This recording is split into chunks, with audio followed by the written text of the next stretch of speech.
불가사리의 전설 들어보셨나요? 바닷속에 사는 이 친구 말고요. 우리나라의 전설로 전해 내려오는 상상 속의 동물이 있습니다. 이야기마다 묘사는 조금씩 다르지만 쇠를 먹고 성장하며 그 이름마저도 쇠처럼 튼튼한 몸을 갖고 있어 절대 함부로 죽일 수 없다는 뜻으로 붙여졌죠. 오늘의 주인공을 보면 바로 이 불가사리가 떠오르곤 합니다. 어떤 무기에도 죽지 않았던 전설 속의 동물 불가사리처럼 끊임없는 경영위기와 회사의 주인이 수차례 바뀌는 어수선한 분위기 속에서도 그 영혼의 강철 프레임을 품고 우직하게 자리를 지켜왔던 차. 오늘은 SUV 전문 메이커 쌍용, 그 뒤를 이은 KGM의 든든한 플래그십 SUV 대한민국 1% 렉스턴 이야기입니다.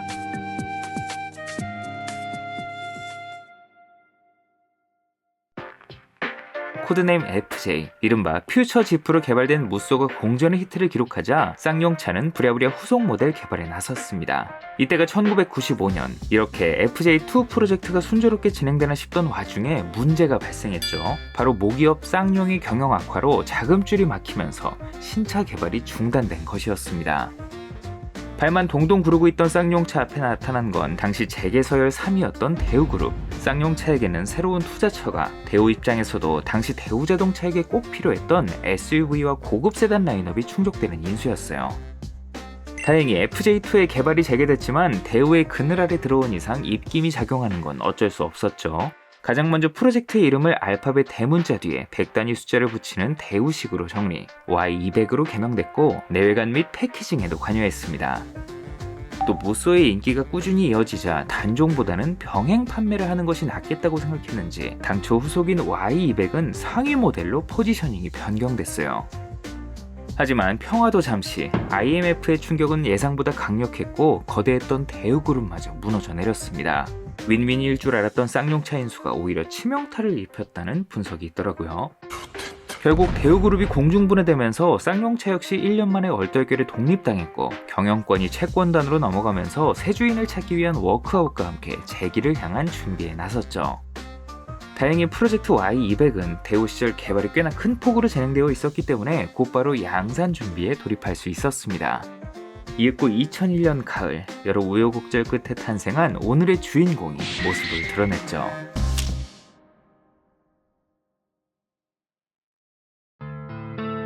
차명 렉스턴은 왕을 뜻하는 라틴어 렉스와 분위기, 기품이라는 뜻의 영어 톤의 합성어로 무쏘의 뒤를 잇는 고급 SUV와 걸맞는 위험 있는 이름이었습니다.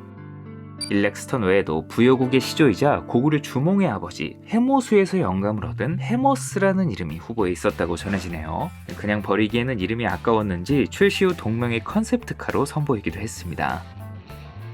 외관은 날카로운 각을 세워 SUV다운 견고함과 강인함을 내세웠던 선대 무쏘와 달리 곡선을 적극 사용, 도시적인 분위기와 풍성한 볼륨감을 자랑했습니다. 그러면서도 풍채에서 오는 든든함, 넉넉하게 들은 플라스틱 가니쉬와 캥거루 범퍼로 SUV다운 멋은 충분했고 디자인이 코뿔소를 연상시킨다는 점에서 무쏘의 후속이라는 느낌도 충분했어요. 다만 이 디자인은 당초 계획과는 크게 달라진 모습이었습니다. 개발 초에는 무쏘의 디자인을 담당했던 영국 RCA의 켄 그린리 교수가 주도해 직선과 면을 앞세운 디자인으로 추진될 예정이었지만 회사가 대우로 넘어가면서 개발의 주체가 대우 디자인 포럼과 주지하로가 이끄는 이탈 디자인으로 변경, 지금의 이 모습으로 탄생하게 된 것이죠. 초경 렉스턴의 라디에이터 그릴에 뜬금없는 빈 공간이 위치하게 된 건 역시 대우 패밀리룩인 3분할 그릴의 흔적이었습니다. 이 말만 들으면 쌍용 입장에서는 억울해 보이는데 막상 공개된 렉스턴에 대한 사람들의 반응은 오히려 좋아. 출시 전부터 2001년 우수산업 디자인 장관상을 수상하는 등 좋은 평가를 받았고 인기를 끌던 플래그십 세단 체어맨과 뉴코란도 등 기존 라인업에도 잘 녹아들었어요. 당시만 해도 SUV라는 명칭조차 익숙지 않아 찝차라고 불리던 시절, 각지고 투박한 SUV들 틈바구니에서 유려함과 강인함을 동시에 품은 렉스턴의 디자인은 소비자들을 매료시켰습니다. 남성뿐만 아니라 여성들에게도 어필했어요. 어찌 보면 대우의 마지막 선물과도 같았죠. 외주를 많이 주긴 했지만 대우차의 디자인 감각은 탁월했으니까요. 실내에서도 당시 대우차의 향기가 짙게 배어나왔는데요. 은은한 에메랄드빛 조명과 아예 대우차의 부품을 그대로 사용한 부분들도 있었지만 이 역시 문제가 되진 않았습니다. 대한민국 1%라는 슬로건에 걸맞는 고급스러운 분위기를 뽐냈기 때문이었죠. 기존의 운전자 중심 구조에서 벗어나 당시 트렌드로 자리잡은 수평형 대시보드로 공간감을 강조했고 적재적소에 쓰인 우드그레인과 질 좋은 가죽으로 마감한 시트, 특히 베이지 톤의 밝은 내장은 기존 SUV의 투박함과는 거리가 먼 단정하면서도 포근한 분위기를 연출했습니다. 파트타임의 사륜구동 시스템마저도 버튼식으로 깔끔하게 처리하면서 높은 시트 포지션 같은 SUV 특유의 몇몇 포인트를 제외하면 여느 고급 세단의 실내라고 해도 이상할 게 없었어요. 여기에 최대 3인까지 지원하는 메모리 시트와 8개 스피커의 고급 오디오 시스템, 터치 스크린을 지원하는 VCD 내비게이션, 사이드 에어백을 적용하는 등 SUV계의 체어맨이라고 해도 무방할 만큼 온갖 호화 사양을 아낌없이 투입했습니다. 또 탑승객을 향해 Y자로 벌어지는 컵홀더, 상위 모델에 한해 방위나 고도, 트립 정보 등을 표기해주는 멀티미터 화면이 대시보드 상단에 우뚝 솟아있던 게 유난히 기억에 남네요. 갤로퍼에 있던 이런 물건을 디지털화 시킨 건데 오프로드 주행 외에는 그다지 필요가 없는 물건이었지만 밤에 보면 뭔가 멋있었어요.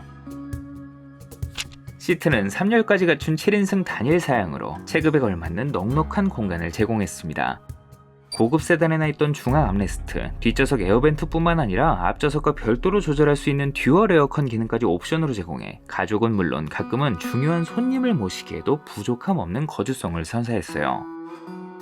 3열 공간 역시 당시 기준으로는 제법 쓸만했습니다. 3열 승객을 위한 별도의 공조장치가 추가된 것, 2열이 슬라이딩이 아닌 더블 폴딩 방식이다 보니 타고 내리는 데는 다소 불편했지만 미니밴같이 정방향 배치로 산타페의 생각하는 의자처럼 수치감을 들게 하지도 않았고 특히 갤로퍼와 다를 바 없던 경쟁차 테라칸의 3열보다는 훨씬 나았죠.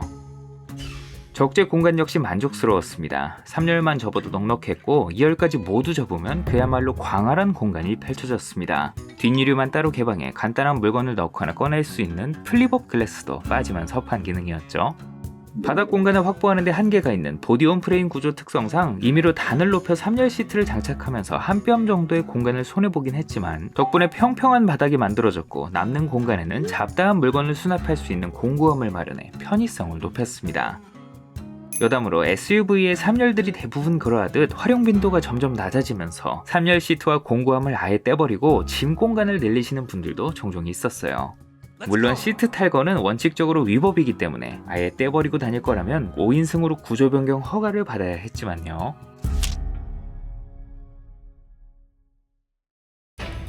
파워트레인은 당시 쌍용하면 빼놓을 수 없었던 벤츠 파워트레인을 적극 활용했습니다.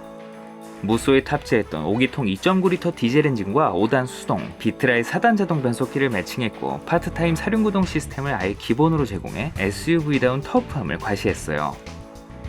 무쏘의 120마력 엔진을 그대로 활용했기 때문에 신차에 기대한 것 치고는 성능이 다소 부족하다라는 지적을 받긴 했지만 명불허전 벤츠 엔진의 안정적인 품질과 탁월한 고속주행감으로 이를 상쇄했습니다. 좌우 바퀴의 구동력을 제어해 조향시 안정감을 더해주는 TCS를 옵션으로 제공해 미끄러운 노면에서의 주행 안정성도 높였어요. 얼마 뒤에는 3.2L 가솔린 모델까지 추가해 더 안락하고 편안한 올로드 주행을 원하는 소비자들에게 어필했습니다. 체어맨의 최고 사양에 올라가던 직렬 6기통 그 엔진으로 당대 국산 SUV 중 가장 강력한 성능, 실키6라는 애칭에 걸맞게 럭셔리 SUV다운 정숙성과 고급스러운 주행 질감을 선사했죠. 또 디젤에 쓰인 파트타임 방식이 아닌 아우디 콰트로와 비슷한 풀타임 사륜구동까지 맞물려 주행 성능 하나는 최고인데 이게 연비가 정말 사악해가지고 2003년형 연식 변경 모델부터는 주력인 디젤 엔진을 개선, 출력과 토크를 소폭 끌어올려 주행이 좀 더 쾌적해졌습니다. 최고급형에 새로 추가된 번쩍이는 크롬 휠의 존재감이 상당했죠. 이에 더해 어두운 곳에 가면 자동으로 조명이 켜지는 광센서 이동식 잿더리, 뒷좌석 열선 시트, 3열 시트와 트렁크 바닥에 플라스틱 커버를 덧대 오염과 손상을 방지하는 등 편의성도 높였어요.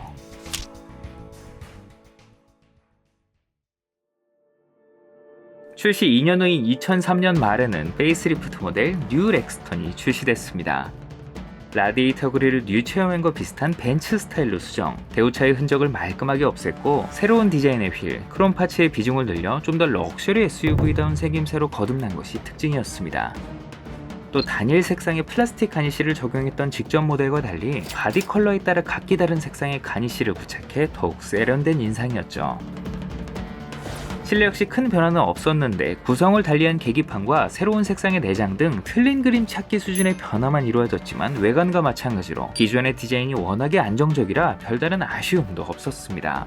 그나저나 요즘에는 선글라스 케이스가 아예 없는 차들도 많은데 이거 보고 좀 반성했으면 좋겠네요. 대신 파워트레인의 변화가 돋보였죠. 6기통 가솔린 엔진 외에도 주력인 디젤 엔진을 두 가지 사양으로 이원화, 기존 132마력 5기통 2.9L 엔진과 함께 새로운 5기통 2.7L XDI 엔진을 추가로 장착했습니다.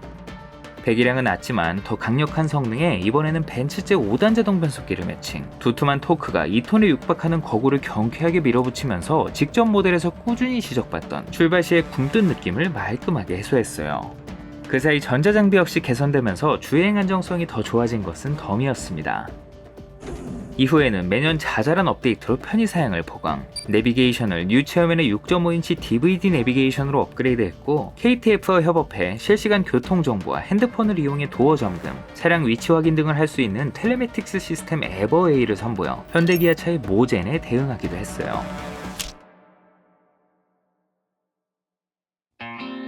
대한민국 1%라는 도발적인 슬로건과 함께 출발한 렉스턴은 선대 무쏘가 그러했듯 기존 SUV들과 결을 달리하는 새로운 기준을 제시하면서 국내 SUV 시장에서 독보적인 위치를 차지했습니다. 출시 초 판매 가격은 사륜구동 수동 변속기 기준 2,553만원부터 시작, 이후 가격 접근성을 높인 다양한 트림을 추가로 선보이긴 했지만 전반적으로 높은 가격대를 형성했는데 특히 3.2L 가솔린 모델은 현재 화폐 가치로 무려 7천만원이 훌쩍 넘는 4천만원대의 가격을 자랑했죠. 그럼에도 불구하고 렉스턴의 인기는 상당했습니다. 본격적인 판매가 이루어진 2002년 한 해 국내 판매량만 4만 7천여 대, 당시는 지금처럼 SUV 역전 세계가 아니었다는 것을 떠올리면 상당한 성과죠. 현대차 역시 갤로퍼의 후속으로 준비한 정통 SUV 테라칸을 고급 SUV로 포장해 렉스턴을 정조준했지만 상대가 되지 못했고, 한동안 쌍용차 전체 판매량을 말 그대로 견인하면서 캐시카우 체어맨과 함께 쌍용차가 재기의 발판을 마련하는데 가장 큰 역할을 했습니다. 페이스리프트 모델인 뉴 렉스턴의 판매 역시 순조로웠고, 그렇게 회사가 정상화되어가자 2004년 드디어 새 주인이 찾아왔죠. 그리고 우리는 이미 결말을 알고 있습니다. 한국의 혹독한 기후에서 살아남았기 때문이겠죠. 해외 시장에서도 은근한 인기를 끌었는데 특히 러시아를 비롯한 동유럽, 남미, 아프리카 등 척박한 기후를 가진 국가에서 많은 사랑을 받았습니다. 러시아에서는 2005년부터 반조립 형태의 현지 생산도 됐고, 최근까지도 이들 국가로 중고차 수출 역시 활발하게 이루어지고 있어요. 물론 기쁜 일만 있었던 것은 아니었습니다. 출시 후 몇 가지 문제가 발생해 곤욕을 치렀는데요. 초반에는 차량 내 배터리 전압을 일정 수준으로 유지해주는 레귤레이터가 손상, 배터리가 과충전되어 황산 용액이 새어나오거나 심한 경우 폭발할 수도 있다는 위험이 제기되어 리콜되기도 했고, 제동 시 차체가 심하게 떨리는 증상으로 많은 오너들이 불만을 제기하기도 했습니다. 고급 차량을 표방했던 만큼 이런 부정적인 이미지가 더욱 뼈아프게 다가왔죠. 지금은 대부분의 구형 디젤차들이 의뢰 그렇듯 모두 노후 경유차로 분류되어 조기 폐차되거나 서둘러 수출길에 오르면서 빠르게 자취를 감췄습니다. 그래도 뒤이어 소개될 형제들이 아직까지는 곳곳에 함께하고 있어서 그 빈자리는 크게 느껴지진 않네요.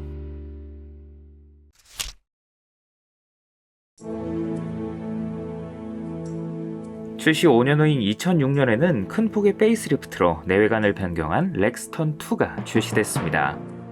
꾸준히 좋은 반응을 얻고 있던 플래그십 세단 뉴 체어맨의 얼굴을 거의 그대로 이식하면서 이제는 진정한 의미의 체어맨 SUV로 거듭났어요. 강화된 보행자 안전 규정에 발맞춰 돌출된 캥거루 범퍼가 삭제되면서 세단 못지않게 매끈해진 전면부, 측면과 후면의 변화는 거의 없다시피 했지만 사이즈를 키운 알루미늄 휠, 다소 과했던 크롬 가니쉬의 비율을 줄이면서 더욱 중후하고 고급스러운 분위기를 뽐냈습니다. 실물로 처음 마주했던 검은색 차량의 포스가 상당했었던 기억이 나네요. 다만 라디에이터 그릴이 상대적으로 높게 배치되면서 사람으로 치면 얼굴이 길어 보이는 효과를 만들어냈고, 날렵했던 직전 모델과 달리 뭉툭해진 느낌과 함께 희번득한 인상의 동굴형 헤드램프가 인상을 크게 바꾸면서 소비자들 사이에서 호불호가 갈리기도 했습니다. 앞서 뉴 체어맨이 출시될 때도 비슷한 분위기였죠. 구작이 좋은 평가를 받았던 차들의 어찌 보면 숙명이 아닐까 싶어요. 페이스리프트 모델인 만큼 실내의 변화는 크지 않았습니다. 대신 상하 구분이 확실했던 센터 페시아를 일체형 하우징으로 변경하고 각종 편의장치의 디자인과 구성을 달리해 신선함을 더했어요.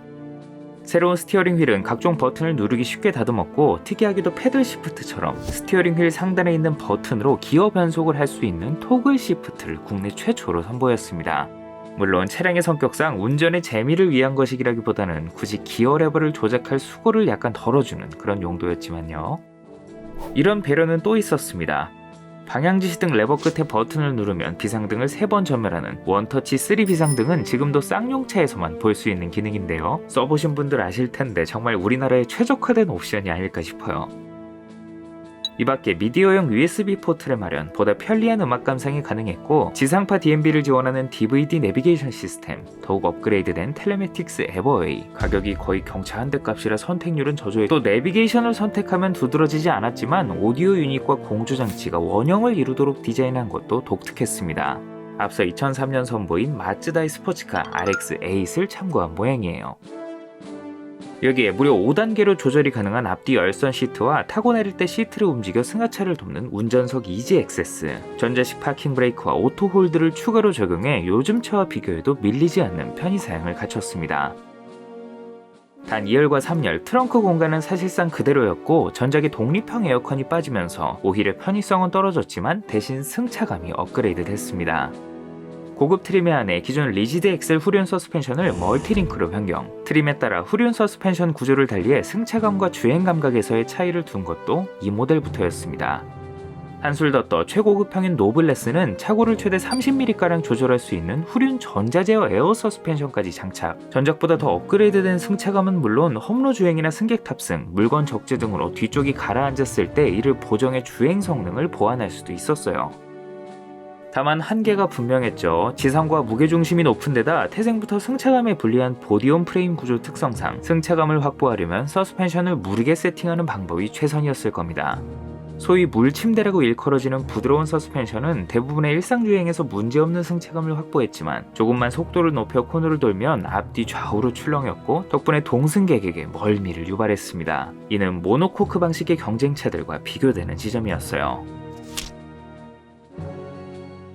파워트레인의 변화 역시 돋보였습니다. 판매량이 저조했던 6기통 가솔린 모델은 빠졌고 대신 업그레이드된 디젤 엔진을 적용해 더 나은 출력과 효율을 선사했어요. 이번에도 하위 트림인 RX5에는 기존 뉴 렉스턴의 5기통 2.7L 디젤 엔진이, 상위 트림인 RX7과 노블레스에는 이 엔진의 VGT 시스템을 적용, 최대 출력 191마력, 최대 토크를 41kg 포스미터로 끌어올려 당시 국산 디젤 SUV를 통틀어 가장 강력한 성능을 제공했습니다. 한편으로는 10년이 훌쩍 넘는 시간 동안 벤츠의 구형 엔진을 개량했던 이 물건보다 더 강력한 디젤 엔진을 선보이지 못했다는 건 여러모로 아쉬운 부분이죠. 전 모델의 벤츠 5단 자동 변속기를 맞물렸고 RX5에는 후륜구동 모델과 함께 전작의 파트타임 사륜구동 시스템을, RX7과 노블레스에는 직전 가솔린 모델에만 제공됐던 풀타임 AWD를 맞물려 주행 성능도 강화했습니다. 여기에 전작의 경사로 저속 주행 장치는 물론 공기압 경고 장치, 전자식 자세 제어 장치 ESP, 전복 방지 장치 등 각종 첨단 안전 장치를 새롭게 도입해 더욱 안전한 주행이 가능해진 것도 눈에 띄는 부분이었습니다. 이후 2007년 하반기 소소한 마이너 체인지가 이루어졌고 차명이 렉스턴2 유로로 변경됐습니다. 이름에서도 짐작되듯 더욱 까다로워진 유로4 배출가스 기준에 대응하기 위해 DPF를 장착, 미세먼지와 질소 산화물을 걸러냈지만 마력도 함께 걸러지면서 출력이 소폭 감소했습니다. 뭐라고요? CDPF라는 배지가 붙어있는 쌍용차들을 보신 적이 있을 거예요. 대신 이때는 클린 디젤이라는 이름으로 오히려 디젤이 친환경차 이미지가 있었던 때였죠. 저공해 인증까지 받아 환경부담금 면제, 공영주차장 할인 등 쏠쏠한 혜택도 누릴 수 있었습니다. 내외관도 소폭 달라졌는데요. 내장 컬러를 좀 더 밝은 톤으로 수정, 자잘한 디테일이 변경됐고 스포티한 디자인의 5 스포크 휠, 바디 컬러를 원톤으로 처리하면서 세련미를 더했습니다.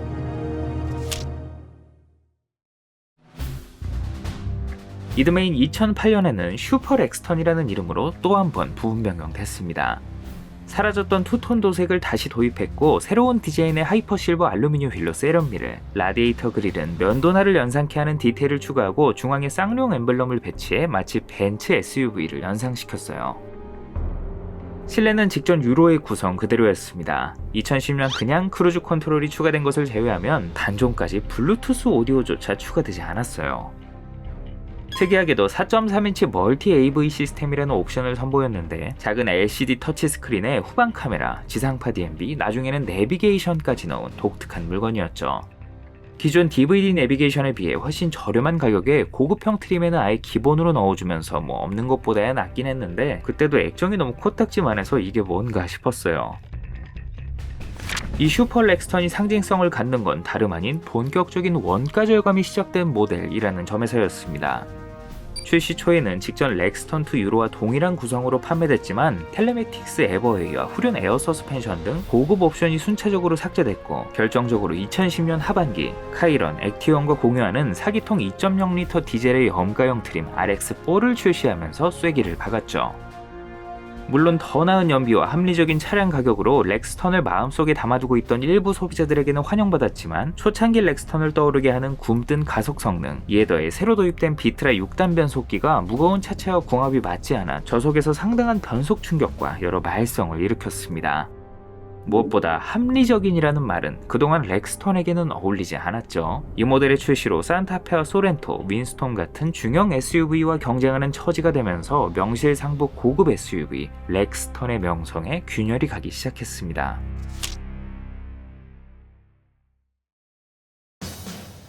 렉스턴2는 페이스리프트 모델이라는 한계에도 불구 고급스러운 디자인과 온갖 호화 사양으로 무장해 여전히 대한민국 1%의 소비자들을 만족시킬 만한 럭셔리 SUV다운 상품성을 뽐냈습니다. 벤츠 혈통의 5기통 디젤 엔진은 상용차와 돌려쓰는 경쟁차의 투박한 4기통 디젤 엔진과는 결을 달리하는 매끄러운 질감을 선사했죠. 다만 상황이 많이 달라졌죠.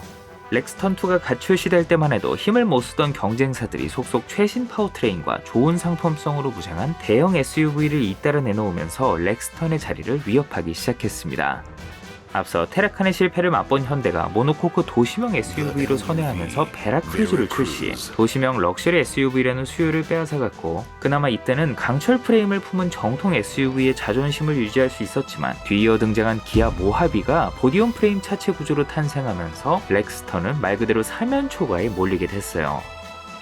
결국 2006년 9,689대를 끝으로 꾸준히 하락, 쌍용 사태가 일어난 2009년 2,683대를 최저치로 2011년 2.0 모델의 버프로 겨우 8,000대를 넘기는 데 그쳤습니다. 어느덧 출시 10년차, 페이스리프트로만 대응하기에는 역부족인 시간이죠. 신차로서의 수명을 다해가면서 빠르게 경쟁력을 잃어갔고 엎친 데 덮친 격으로 나날이 강력해지는 배기가스 규제마저 발목을 잡았습니다.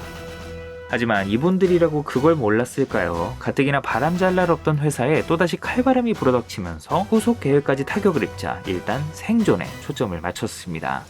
최대한 부분 변경으로 화장을 고치고 가격을 조정해 살아남는 수밖에 없었죠. 누가 무쏘의 후속 아니랄까봐 이 모델의 운명 또한 비슷해졌네요. 한편 연식이 쌓이면서 여러 고질병도 드러났습니다. 겉부분은 멀쩡한데 차량 하부를 지탱하는 서브 프레임이 운행에 지장을 줄 정도로 심하게 녹슬거나 로디우스, 카이런 등 같은 세대 쌍용차가 공유하는 일명 볼 조인트 결함으로 운행 중 차가 주저하는 만만치 않은 문제가 발생하는가 하면 벤츠 5단 변속기를 제어하는 전자기판에 문제가 생기면서 기어가 특정 단수에 고정되거나 변속 충격을 유발하는 일렉트로닉 고장 등 주요 부품을 공유하면서 고질병도 함께 공유했어요. 또 초반에 출고된 렉스턴2는 DPF조차 달고 나오지 않았기 때문에 노후 경유차 운행금지 대상에 포함되어 빠르게 우리 곁을 떠나갔습니다. 그 시절 GV80이나 다름없는 소득이 꽤 있는 분들이 타는 차였기 때문에 서울 사대문 안에 진입할 수 없다는 건 비슷한 처지의 디젤 SUV들 중에서도 더 큰 타격이었을 거예요. 이 모델부터 내수형의 가솔린 모델이 아예 제공되지 않았다는 게 아쉬울 따름이네요.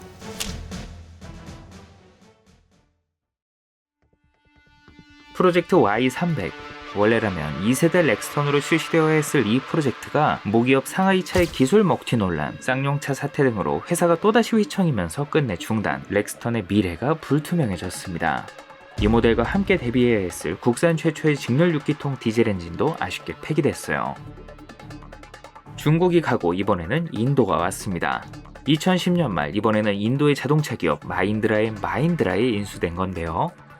다행히 투자가 이루어졌지만 인도에서도 SUV를 전문으로 하는 마인드라 브랜드 특성상 이왕이면 현지에서 먹힐 만한 제품을 만드는 것을 원했고, 결국 두 회사가 모두 만족할 수 있는 소형 SUV 쪽에 무게가 실리면서 렉스턴은 우선순위에서 밀렸습니다. 이 선택과 집중의 결과로 기존 차량을 다시 한번 부분 변경하는 것으로 계획이 변경됐어요. 그렇게 세대 교체가 되고도 남았을 2012년 또 한 번의 페이스리프트로 생명 연장의 꿈을 이룬 렉스턴 W가 출시됐습니다. 플래그십 체어맨 W의 월드 클래스를 연상시키는 서브네임 W를 붙여 다시금 고급 SUV로의 이미지 쇄신을 꾀했죠. 외관은 전작의 부드러운 곡선을 버리고 다시금 직선 위주의 날렵한 스타일링으로 회귀한 것이 특징이었습니다. 불필요한 크롬 장식을 줄이고 더욱 깔끔하게 다듬은 앞뒤 범퍼와 그릴의 높이가 낮아져 전면부가 얄쌍해지면서 렉스턴이라는 이름에 걸맞는 무게감과 중후함은 다소 줄어들었지만 좀 더 요즘 SUV다운 경쾌한 분위기였습니다. 오히려 이게 렉스턴2가 아닐까 싶을 정도로 디자인이 초창기 버전과 흡사한데요. 덕분에 신형 느낌이 크지 않다는 게 아쉬운 지점이었습니다. 2001년에 선보인 차체 실루엣을 그대로 유지하고 있는데 얼굴까지 과거를 떠올리게 만드니 앞뒤 램프에 포함된 LED 면발광마저 없었다면 연식을 가늠할 수 없다고 해도 과언이 아니었죠. 실내는 좀 더 간결해졌습니다. 전체적인 레이아웃은 직전 슈퍼 렉스턴의 구성 그대로였지만 우드그레인의 적용 범위를 넓히고 처마 아래 자리했던 디지털 시계, 비상등 버튼을 매끈하게 다듬어 좀 더 깔끔한 분위기로 거듭났어요. 블루투스 오디오가 드디어 추가됐고 이후 10개 스피커의 인피니티 프리미엄 사운드 시스템과 7인치로 업그레이드된 내비게이션이 더해졌습니다. 그 외 달라진 건 없네요. 스티어링 휠 디자인이 한 차례 변경됐고 3열 승객을 위한 별도의 에어컨과 송풍구가 삭제됐어요. 선택과 집중의 결과는 본닛 아래에서 더욱 두드러졌습니다. 배출가스 규제의 벽을 뛰어넘지 못하고 벤츠 혈통 5기통 라인업이 전부 빠지면서 4기통 2.0L 디젤 엔진으로 통일, 전작의 고성능 이미지를 모두 내려놓을 수밖에 없었어요. 오히려 후륜구동 설계에 맞춰 디튠되는 바람에 같은 엔진을 사용한 하위 모델 코란도 C보다 출력이 더 낮은 수치, 말 그대로 수치였습니다. 그래도 평가가 좋지 않았던 직전 2.0L 모델보다는 여러모로 성능이 개선됐습니다. 출력과 토크를 증강시켰고 문제가 많았던 직전 모델의 비트라 6단 변속기 대신 다시금 벤츠제 5단 자동 변속기를 맞물려 쾌적한 주행감을 확보했습니다. 또 한국형 디젤 엔진을 표방하며 실용 구간 토크를 강화해 일상 주행에 최적화했다는 그들의 말처럼 낮은 배기량에도 불구 저 RPM에서부터 충분한 토크를 선사했기에 우려와는 달리 괜찮은 가속감을 제공했습니다. 단 실용 구간을 넘어서는 고속 주행이나 4바퀴를 굴리는 상황에서는 낮은 배기량에서 오는 한계가 명확하게 드러났지만요. 그 사이 중형 SUV 카이런이 단종되고 그 빈자리까지 대신하느라 아래 것들과 본격적으로 경쟁하게 됐습니다. 후륜구동 보디온 프레임 방식은 비록 오래되긴 했지만 높은 시트 포지션으로 탁 트인 시야, 전륜구동 모노코크 설계의 연약한 도심형 SUV들과 달리 통뼈에서 오는 넉넉한 견인 능력과 안정적인 오프로드 실력이 돋보였습니다. 파트타임 사륜구동까지 더해져 거친 길을 누빌 일이 많은 현장직 소비자나 캠핑, 낚시 등 레저를 즐기려는 소비자들에게 환영받았어요. 다만 보디온 프레임 방식의 단점 역시 고스란히 남아있었죠. 무거운 프레임은 2톤이 넘는 몸무게를 선사했고 당연하게도 주행 성능과 승차감, 연비 면에서도 불리했어요. 평상시 패밀리카로 쓰기에도 멀미를 유발하는 뒷좌석 승차감은 분명한 약점이었습니다. 경쟁차들도 서서히 덩치를 키우면서 렉스턴 W의 입지가 점점 좁아져가는 상황. 쌍용 입장에서도 더 이상 험한 꼴을 보기 전에 은퇴를 시키는 것이 맞겠다고 판단한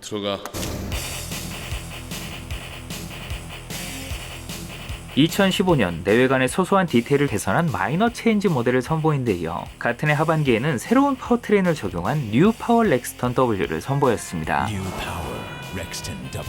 뉴 파워라는 이름이 붙은 데서 짐작되듯 유로6 배출가스 규제에 대응하기 위해 기존 엔진에서 배기량을 소폭 늘린 2.1L LET 디젤 엔진을 장착, 출력과 토크를 함께 끌어올렸고 이에 더해 변속기를 벤츠 7단으로 업그레이드해 성능과 효율이 모두 좋아졌어요.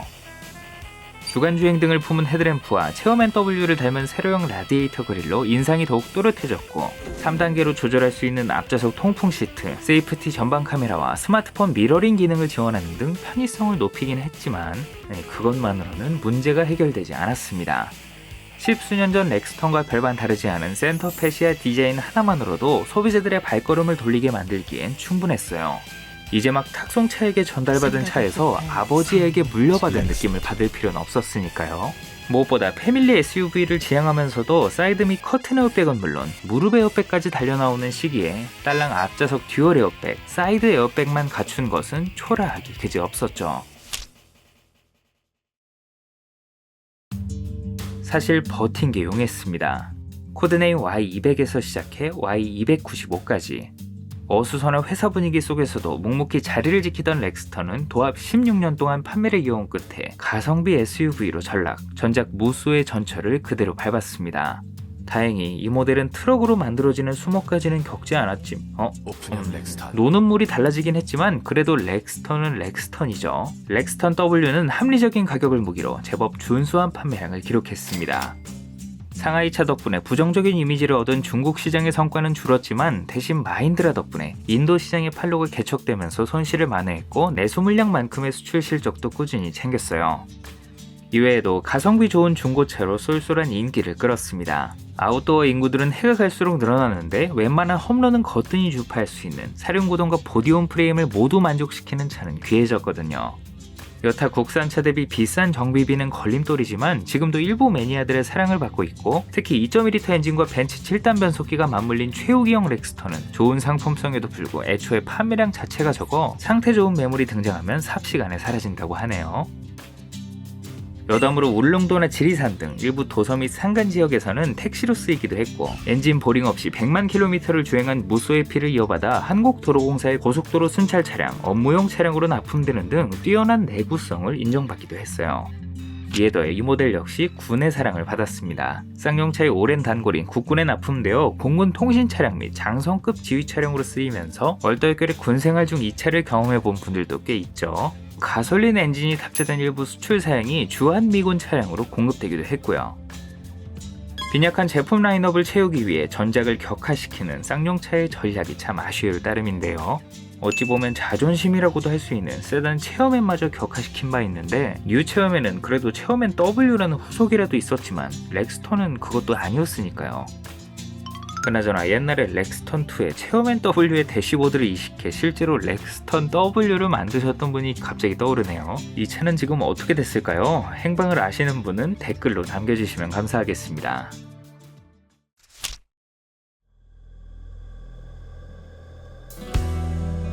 참 오래 걸렸습니다. 1세대 렉스턴이 출시된 이래 16년이 지나서야 마침내 등장한 2세대 렉스턴은 많은 사람들의 관심과 기대만큼이나 더욱 강인하고 듬직해진 모습으로 돌아왔어요. 서브네임 G4는 스타일과 안전, 드라이빙, 하이테크 이 4개 분야에서 혁명적인 진보를 이뤄냈음을 의미하는 Great for Revolution의 약자로 얼핏 제너레이션 4로도 보이기 때문에 은근슬쩍 4세대임을 어필하고자 했습니다. 쌍용차는 전작인 렉스턴2와 렉스턴 W를 세대 교체라고 주장해왔거든요. 가장 먼저 눈에 띄는 것은 확 커진 덩치였습니다. 전작 대비 전장이 100mm 가까이 늘어나면서 다시금 대형 SUV에 걸맞는 체급을 갖췄어요. 여기에 2013년과 2016년 두 차례 선보인 컨셉트카 LIV 시리즈의 스타일을 그대로 반영한 디자인으로 최신 SUV다운 세련미를 뽐냈고 동급 최대 사이즈인 20인치 스퍼터링 휠로 존재감도 끌어올렸습니다. 예전에 체어맨 W 때도 그렇고 쌍용차가 휠 사이즈 키우는 데는 은근히 대담한 것 같아요. 디자인도 멋지게 잘하고요. 후면부도 전면부와 동일한 형태의 범퍼로 통일감을 줬고 서브네임 G4를 새긴 전용 날개 엠블럼으로 멋을 냈습니다. 다만 아쉽다는 반응도 있었는데요. 치켜올린 쿼터글래스는 역동감과 견고한 인상을 의도했지만 D필러가 지나치게 두꺼워지면서 답답한 느낌을 줬고 차가 뚱뚱하고 둔해 보이는 걸 막기 위함이었는지 다소 밋밋하게 처리된 팬더라인은 오히려 옆모습이 헬쑥해 보인다, 어색하다는 반응이 많았습니다. 또 묵직해 보이는 앞모습에 비해 뒷모습의 무게감이 떨어져 차가 붕 떠 보인다는 점도 아쉬운 부분이었어요. 20인치 휠이 들어가 있으면 그나마 괜찮은데 하위 트림 18인치 사양해서 그런 느낌이 두드러졌죠. 또 먼저 출시된 티볼리와 패밀리 룩을 이루면서 대볼리라는 별명으로 놀림받기도 했는데 개인적으로 코란도는 100번 인정하지만 렉스턴은 실물로 보면 딱 봐도 우람하고 튼튼해 보여서 티볼리 생각도 안 나던데 이건 솔직히 억가가 아니었나 싶습니다. 오히려 데이라이트 일자 눈썹과 그 아래 뚜렷한 눈동자 때문에 카톡 캐릭터 라이언 닮은 꼴이 아닌가. 실내 역시 외관의 세련된 분위기를 그대로 반영했습니다. 전작에 이어 수평 기조로 공간감을 강조했고 화려하진 않았지만 누가 타더라도 만족할 만한 안정적인 디자인으로 최신 편의 사양을 갖춰 당대 SUV들과 겨뤄볼 만한 상품성을 뽐냈어요. 앰비언트 라이트는 물론 나파 가죽 시트, 곳곳에 퀼팅 무늬를 수놓아 차급에 기대하는 고급감도 챙겼습니다. 화이트 톤의 계기판은 중앙에 자리한 7인치 컬러 LCD로 순간 연비, 장애물 알림 등 각종 정보를 깔끔한 그래픽으로 전달. 스티어링 휠은 의미 없는 버튼 쉬프트를 버리고 컬럼에 붙어있던 예스러운 크루즈 컨트롤 리모컨을 드디어 안쪽으로 옮겨 기능 면으로도 디자인 면으로도 좋아졌습니다. 이 밖에 좌우 독립식 프로토 에어컨, 9.2인치 대화면 인포테인먼트 시스템, DMB도 HD 화질을 지원해 TV 볼맛이 났고 10개 스피커의 인피니티 프리미엄 사운드 시스템으로 음악 감상에 즐거움을 더했습니다. 또 내비게이션을 선택하지 않더라도 후방 카메라, 안드로이드 오토와 애플 카플레이 등 최신 폰 커넥트 기능을 지원하는 8인치 터치 스크린을 기본 적용해 트렌드에 발맞췄어요. 다시 돌아온 전자식 파킹 브레이크와 오토홀드, 국산차 최초로 지원한 3D 서라운드 뷰 시스템은 거대한 차체에서 오는 불편을 보완해주는 유용한 기능이었죠. 더욱 커진 차체는 여유로운 실내 공간으로 이어졌습니다. 모든 좌석의 거주성이 눈에 띄게 좋아졌는데 개인적으로 뒷좌석 리클라이닝 각도가 인상 깊었어요. 솔직히 이 정도는 돼야 리클라이닝이죠. 몰랐는데 이 뒷좌석 리클라이닝 각도는 렉스턴의 유구한 전통이었더라고요. 여기에 뒷좌석 열선 시트와 전용 에어벤트는 물론 충전용 USB 포트, 어댑터 등을 바로 꽂아 사용할 수 있는 220V 파워 아울렛을 갖춰 아웃도어 라이프를 즐기는 소비자들에게 어필했습니다. 트렁크 용량도 동급 최고 수준으로 바닥의 단을 높이거나 낮출 수 있었는데 2열 시트와 수평을 이루려면 맨 윗단에 놓아야 했지만 이 바닥 패널이 그다지 견고하진 않아서 차박을 할 때 이 부분에 걸터 앉으면 휘거나 부서질 것 같았어요. 출시 초에는 5인승 모델만 제공, 이듬해부터 3열 시트가 옵션으로 추가됐습니다. 2열 슬라이딩 시트를 지원하지 않아 타고 내릴 때 거추장스럽긴 해도 막상 앉으면 의외로 성인도 불편 없이 탈 만한 공간을 제공했지만 외관에서도 짐작되듯 지나치게 두꺼운 D필러로 시야가 답답해 3열 승객은 좌석이라기보다는 트렁크에 탄 듯한 느낌을 줬습니다. 주목할 만한 부분은 직전 모델에서 약점으로 지적받은 안전성이 크게 증대됐다는 것이었습니다. 포스코가 자랑하는 기가 스틸로 빚은 4중 구조의 강철 프레임, 차체 역시 초고장력 강판을 폭넓게 적용해 더 높은 강성과 충돌 시 안전성을 확보했고 추가로 사이드 및 커튼 에어백은 물론 운전석 무릎 에어백까지 기본 탑재, 사각지대 경고와 차선 이탈 경고, 자동 긴급 제동 같은 첨단 안전 사양까지 만재해 직전 모델의 아쉬움을 모조리 보완했어요. 파워트레인은 개선된 2.1L 4기통 디젤 엔진과 벤츠 7단 자동 변속기 단일 사양, 후륜구동 모델을 기본으로 파트타임 사륜구동을 옵션으로 제공했습니다. 직전의 하드웨어를 그대로 물려받았지만 크고 무거워진 차체에 걸맞게 성능이 개량되어 일상주행을 하는데 전혀 문제가 없었고 연비도 준수했지만 뭔가 아쉬운 건 어쩔 수 없었죠.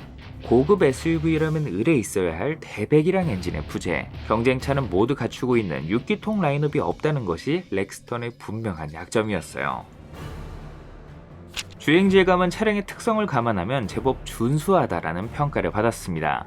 특히 정숙성 부분이 만족스럽다는 반응이 많았는데 이 LET 라인업이 달린 쌍용차 타보신 분들은 아실 텐데 이 엔진이 의외로 굉장히 조용하죠. G4 렉스턴은 고급 모델답게 흡차음과 진동에 더욱 신경써 동배기량 디젤 모델 중에서도 가장 정숙한 편이었어요. 승차감은 일상적인 올로드 주행이나 오프로드에서는 만족스러운 수준이었지만 불규칙한 노면에서는 이따금씩 차량 전체가 울리는 불쾌한 진동을 전달했습니다. 어쩔 수 없는 보디온 프레임 설계의 한계였죠. 한편 전작과 마찬가지로 트림에 따라 후륜 서스펜션 구조를 달리하면서 출시 초 논란이 일기도 했습니다. 하위 트림에는 무소부터 사용해온 리지드 엑셀 5링크 서스펜션을, 상위 트림에는 멀티링크 구조를 썼는데요. 물론 오프로드 주행과 정비 면에서 이점이 있기 때문에 5링크라고 해서 무조건 나쁘다라고 단정 지을 수는 없지만 모든 트림에 선택 가능하게 해놓은 것이 아닌 특정 트림에 고정해놨기 때문에 그저 저렴한 가격의 렉스턴을 구매하는 소비자들은 울며 겨자 먹기로 뒷좌석 승차감을 포기할 수밖에 없었습니다. 소비자들의 지적이 이어지자 뒤늦게 멀티링크 서스펜션을 하위 트림에도 옵션으로 제공했지만 이미 출고된 차들은 어쩔 수 없었죠. 정차 후 출발할 때 큰 소음이 발생하는 일명 뿡뿡이 결함으로 알려진 EPB 소음 문제 또한 이 5링크 차량에 국한되어 발생했기 때문에 여러모로 초기에 구매한 오너분들만 애를 먹었어요. 이후 매년 자잘한 상품성 개선이 이루어졌습니다. 2017년 하반기에는 브랜드 홍보를 목적으로 진행한 1만 3천여 킬로미터의 유라시아 대륙 횡단을 성공적으로 완주한 것을 기념으로 유라시아 에디션을 출시, 전용 엠블럼과 메쉬 타입 그릴, 20인치 휠 및 내비게이션 등 소비자 선호도가 높은 옵션을 기본 적용했음에도 합리적인 가격으로 환영받았습니다. 2018년에는 화사한 스노우 베이지 내장을 추가, 상위 트림에 볼모로 잡혀있던 각종 고급 옵션들을 더 낮은 등급에서도 선택할 수 있도록 했고, 럭셔리 SUV에서나 볼 법한 전동식 사이드 스텝까지 순정 사양으로 제공됐어요. 다만 출시 1년이 채 되지 않았음에도 상품성이 꽤 좋아졌기 때문에 이래저래 초기 구매자들만 킹받는 상황이 만들어졌죠. 이후 2019년식부터는 새로운 라디에이터 그릴, 멀티스포크 18인치 휠로 신선함을 더했고, 강화된 유로6 배출가스 기준을 충족시키기 위해 배출가스 저감 장치를 SCR 방식으로 변경, 요소수를 주입해야 하는 번거로움이 생겼습니다. 끝물인 2020년식 모델부터는 더욱 커진 라디에이터 그릴로 전면부가 한층 웅장해졌고, 범퍼 하단을 실버 톤으로 처리하면서 무게감을 더했어요.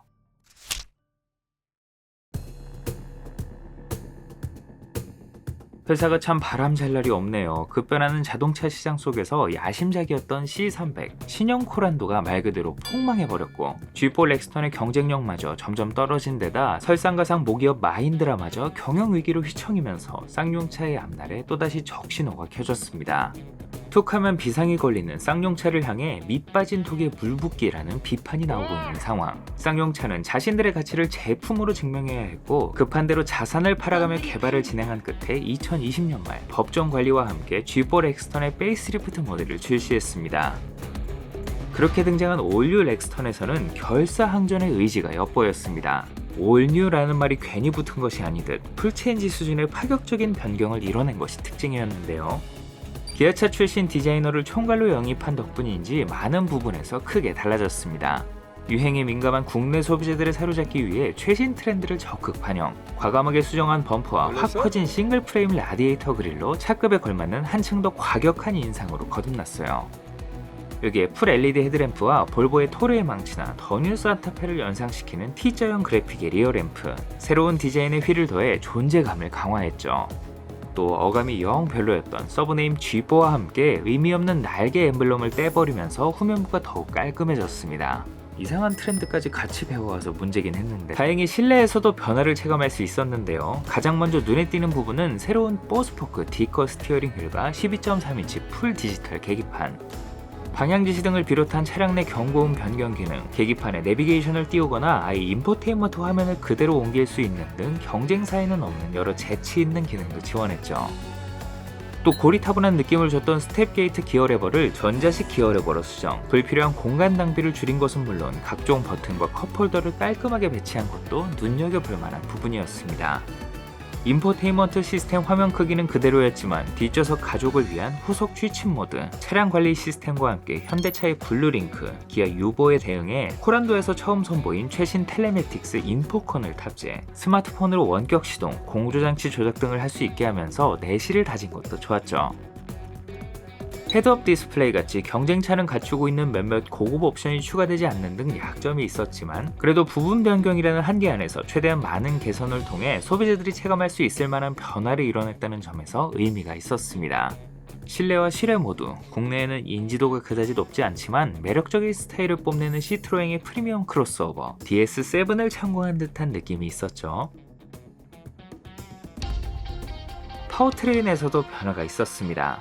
여전히 2.2L 디젤 단일 사양을 제공하긴 했지만 출력과 토크를 한 번 더 끌어올려 좀 더 쾌적한 주행감을 선사했고, 줄곧 수입해오던 벤츠 7단 자동 변속기 대신 현대 파워텍의 8단 자동 변속기로 변경, 전작 대비 약 10%가량 효율도 개선했어요. 여러모로 경쟁사의 구성과 상당히 비슷해졌네요. 수출량이 올라간 2.0L 직분사 가솔린 터보 사양이 추가되길 내심 기대했는데 이변은 없었습니다. 디젤 파워트레인의 인기가 급격하게 식어가면서 모하비에는 없는 가솔린 엔진이 투입됐다면 좋은 시너지를 일으켰을 것 같은데 여러모로 아쉬운 구성이었죠. 물론 배기량의 한계, 2톤이 훌쩍 넘는 몸무게와 보디온 프레임 구조에서 오는 투박함은 여전히 남아있었지만, 이것이 큰 불편으로 느껴지지 않는 소비자들에겐 직전 모델에 비해 눈에 띄게 개선된 부분들이 더 크게 와닿았습니다. 중간 트림인 프레스티지부터 차동 잠금 장치 LD를 적용해 거친 길에서 또 견인을 할 때 도움을 받을 수 있다는 점도 이런 변화 중에 하나였죠. 무엇보다 중요한 것은 드디어 이 모델부터 경쟁 차량과 동일한 수준의 ADAS가 탑재됐다는 것이었습니다. 정차 및 재출발이 가능한 어댑티브 크루즈 컨트롤, 특히 이전의 유압식 스티어링 시스템을 렉타임 EPS로 변경해 차로 유지 보조, 고속도로 주행 보조 같은 능동적인 주행 편의 기능을 사용할 수 있었어요. 써보신 분들은 이거 없는 차 안 타시죠? 직접 모델도 고속 주행에서 좋은 평가를 받긴 했지만 이 점 때문에 구매를 망설이는 분들도 있었는데 가장 환영할 만한 변화였습니다. 여담으로 당시 우리나라를 휩쓸고 있던 트로트 열풍이 나는 슈퍼스타 가수 임영웅을 광고 모델로 내세웠던 게 떠오르네요. 앞서 미스터 트롯 우승 상품으로 직접 모델의 스페셜 화이트 에디션 1호차로 연을 맺은 바 있죠. 언뜻 보면 렉스턴이라는 차와는 그다지 어울리지 않는 젊고 곱상한 이미지인데 쌍용차의 주 구매층인 중장년층의 전폭적인 지지를 얻고 있던 그였기에 가장 비싼 임영웅 굿즈라는 별명 마케팅 효과는 확실했다고 하네요. 그 사이 여러 희한한 일을 겪고 난 뒤 쌍용차는 국내 기업 KG그룹의 품에 들어갔습니다. KG는 중화학부터 IT, 요식업에 이르기까지 분야를 가리지 않는 인수합병으로 폭넓은 포트폴리오를 갖춘 기업인데 마지막 인피니티 스톤인 완성차 업체까지 손에 넣었어요. 이번에는 확실한 변화를 일어나겠다는 의지를 내비치면서 앞서 수많은 우여곡절에도 유지해왔던 쌍용이라는 사명까지 과감히 내려놓고 2022년 KG 모빌리티로 새롭게 시작했습니다. 그레이트 모빌리티를 향해. 그렇게 2023년 마이너 체인지 모델 렉스턴 뉴 아레나가 출시됐습니다. 뷰티풀, 베리뉴, 쿨맨, 높으신 분들 중에 특이한 장명 센스를 가지신 분이 계시나봐요. 그나마 정상이던 렉스턴 역시 기대를 저버리지 않았습니다. 업비트보다는 낫긴 하지만 외관에서의 큰 변화는 없었지만 이번에는 실내의 변화가 돋보였습니다. 12.3인치 인포테인먼트 모니터와 함께 송풍구 배치를 심플하게 수정했고 하단의 공조장치 조작부도 터치 패널로 변경해 더욱 세련돼졌어요. 대시보드의 전체 높이가 낮아지면서 고대 로마의 원형 극장에서 유래된 아레나라는 말처럼 더욱 넓고 쾌적한 실내 공간을 강조했습니다만 이 모델에 대한 소비자들의 관심이 없었다는 게 문제였습니다. 그나마 이목을 끌었던 건 잃어버린 체어맨 SUV의 명성을 되찾고자 내놓은 최상위 모델 서밋. 기억하시는 분들도 있겠지만 마지막 체어맨의 최상위 모델에 붙은 차명이 서밋이었죠. SUV의 생뚱맞게 리무진이 뭐냐고 하시는 분들도 있겠지만 의외로 보통의 플래그십 세단들처럼 SUV를 의전용으로 사용하는 경우가 꽤 있습니다. 캐딜락의 플래그십 SUV 에스컬레이드와 랜드로버 레인지로버 등이 이 분야 대표 주자인데요.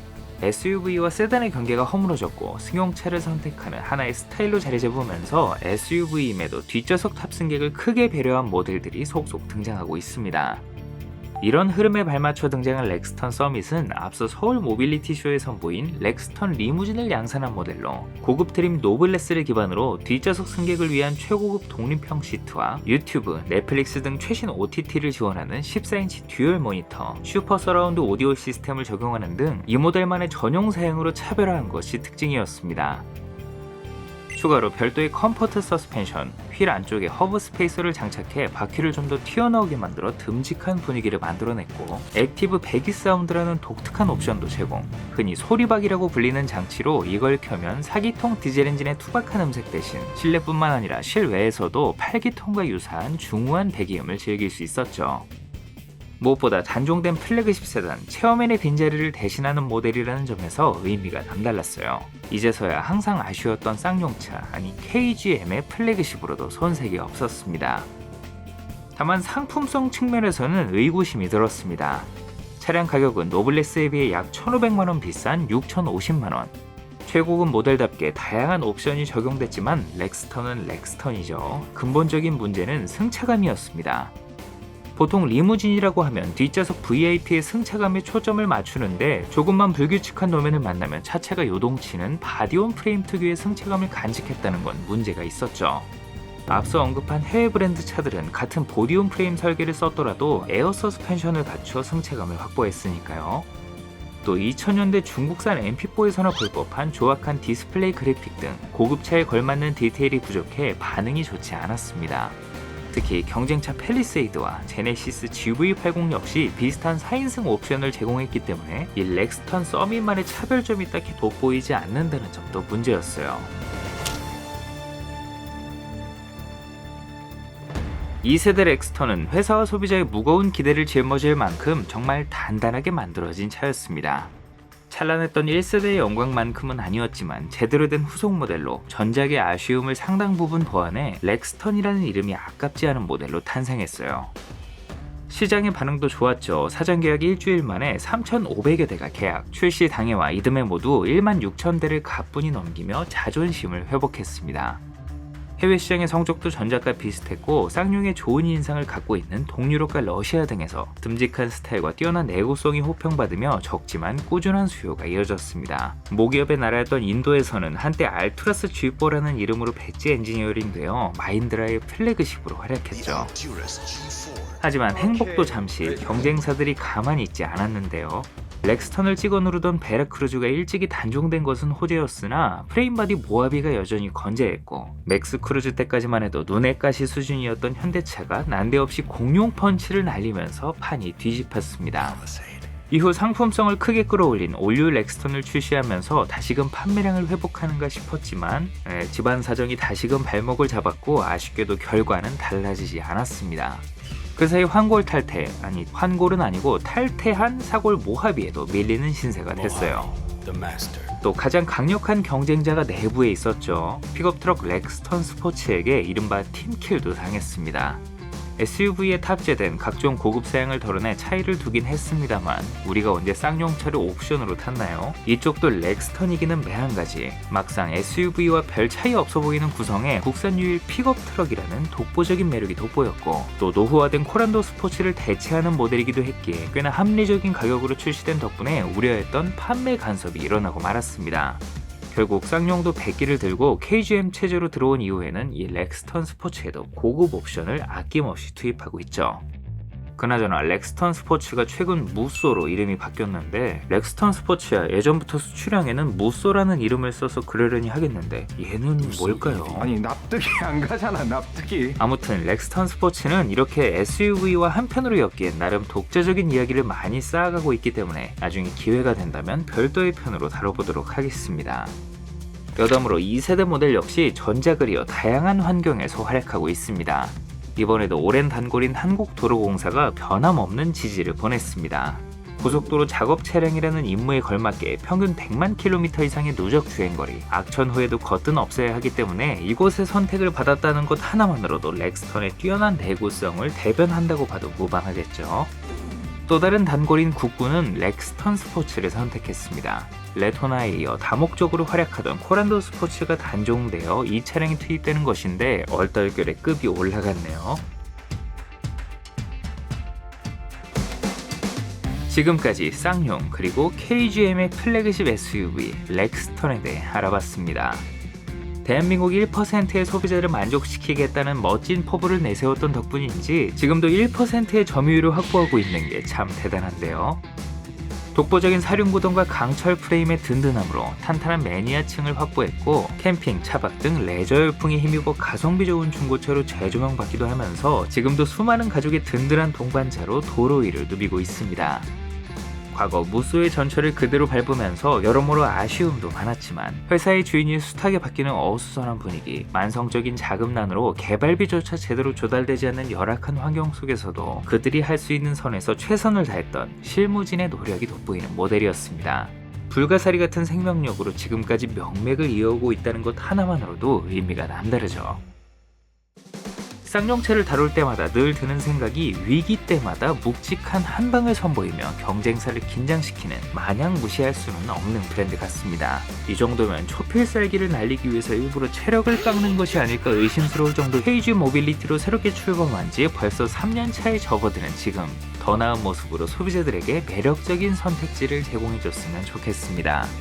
다음에도 흥미로운 이야기로 돌아오겠습니다. 사소하지만 궁금한 자동차 이야기 멜론 머스크였습니다.